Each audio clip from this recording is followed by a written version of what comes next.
He says, I'm not calling you. Happens again. Priest says, I'm not calling you, Samuel. Happens a third time. Priest says, God is calling you, Samuel. When I heard that story, even as a child, I could relate because I felt that call in my life. God was my closest and best friend.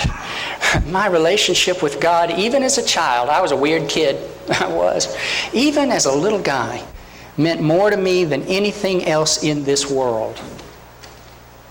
I felt the call to ministry, to preach. And I prayed to be relieved of homosexuality because I knew it stood in the way of my ministry. It stood in the way of everything I could imagine ministry to be, with my limited knowledge. I prayed believing, and for the right reasons, and unceasingly. And you know, God really did answer my prayer. He just didn't answer it the way I wanted. God answered my prayer by sending a wonderful man into my life whose name was Reb Brown. He's dead now. I wish you could have known him. He was cool. He loved to laugh, and he made everybody around him laugh. He played the piano like nobody's business and finally made a living at it in no less than New York City. He was good. He was good.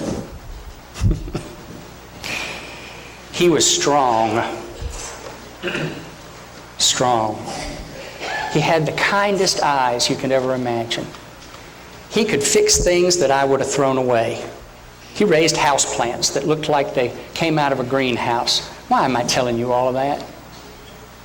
He was so human and so cool and just like us. He had things he was good at. God answered my prayers by putting me in ministry as a student pastor, a little wide spot in a narrow road called